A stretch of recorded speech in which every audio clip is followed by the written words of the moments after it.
America का Japan पर परमाणु हमला, इतिहास की सबसे भयानक घटना का सच। नमस्कार दोस्तों, आज हम इतिहास की एक ऐसी घटना के बारे में बात करेंगे जिसने पूरी दुनिया को झकझोर कर रख दिया। यह घटना है अमेरिका द्वारा जापान पर परमाणु बम गिराने की। द्वितीय विश्व युद्ध का प्रारंभ और अमेरिका की भूमिका। सबसे पहले हमें यह समझना होगा कि यह घटना द्वितीय विश्व युद्ध के दौरान क्यों हुई। यह युद्ध 1939 में शुरू हुआ, जब जर्मनी ने पोलैंड पर हमला किया। धीरे धीरे यह युद्ध एक वैश्विक लड़ाई बन गया, जिसमें जर्मनी, इटली और जापान ने मिलकर धुरी राष्ट्र का गठन किया। दूसरी ओर अमेरिका, ब्रिटेन, सोवियत संघ और चीन जैसे देश मित्र राष्ट्र के रूप में एकजुट हुए।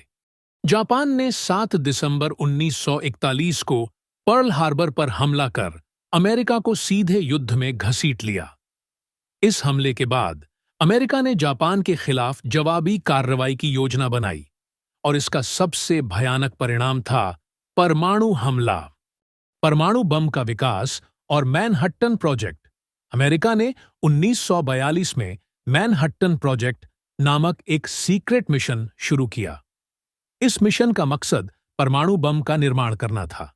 दुनिया के सबसे महान वैज्ञानिकों को इस प्रोजेक्ट में शामिल किया गया, जिनमें रॉबर्ट ओपेनहाइमर को परमाणु बम का जनक कहा जाता है। परमाणु बम की ताकत। यह बम यूरेनियम और प्लूटोनियम जैसे रेडियोधर्मी तत्वों से बनाया गया था। एक बम में इतनी ऊर्जा थी कि वह पूरे शहर को पलक झपकते ही खाक में बदल सकता था। हमले का दिन 6 अगस्त 1945। 6 अगस्त 1945 का दिन मानव इतिहास के काले दिनों में से एक है।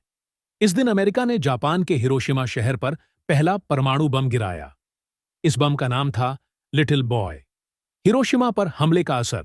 सुबह 8:15 पर लिटिल बॉय को B-29 बॉम्बर विमान एनोला गे से गिराया गया। इस बम ने हिरोशिमा के 13 वर्ग किलोमीटर क्षेत्र को पूरी तरह तबाह कर दिया। 80,000 से ज्यादा लोग तुरंत मारे गए और हजारों लोग आने वाले महीनों में रेडिएशन से मरे। दूसरा हमला, नागासाकी, 9 अगस्त 1945। पहले हमले के बाद भी जापान ने हार नहीं मानी। 9 अगस्त को अमेरिका ने दूसरा परमाणु बम फैट मैन नागासाकी पर गिराया। नागासाकी पर हमले का असर। यह बम हिरोशिमा वाले बम से भी ज्यादा ताकतवर था। लगभग 40,000 लोग तुरंत मारे गए और कई लाखों लोग घायल हुए। रेडिएशन का असर पीढ़ियों तक जारी रहा। अमेरिका ने यह हमला क्यों किया? अब सवाल यह उठता है कि अमेरिका ने ऐसा कदम क्यों उठाया? युद्ध समाप्त करना। अमेरिका का मानना था कि इस हमले से जापान जल्दी आत्मसमर्पण करेगा और युद्ध खत्म हो जाएगा। सोवियत संघ को संदेश देना। अमेरिका ने यह भी दिखाना चाहा कि उसके पास कितनी ताकत है, ताकि सोवियत संघ जैसे देश उसे हल्के में न लें। पर्ल हार्बर का बदला। जापान के पर्ल हार्बर हमले ने अमेरिकी जनता को गुस्से से भर दिया था।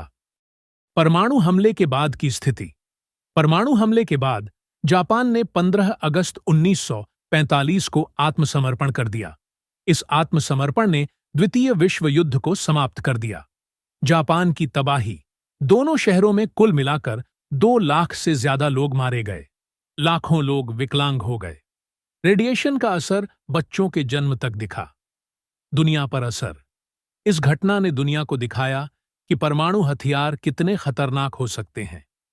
संयुक्त राष्ट्र का गठन हुआ ताकि भविष्य में युद्ध रोका जा सके।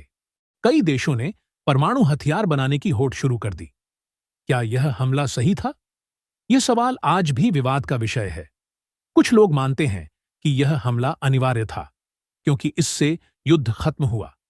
वहीं कुछ लोग इसे मानवता के खिलाफ सबसे बड़ा अपराध मानते हैं। हमारी सीख इस घटना से हमें यह सीखने को मिलता है कि युद्ध किसी समस्या का हल नहीं हो सकता। परमाणु हथियारों का इस्तेमाल केवल विनाश लेकर आता है।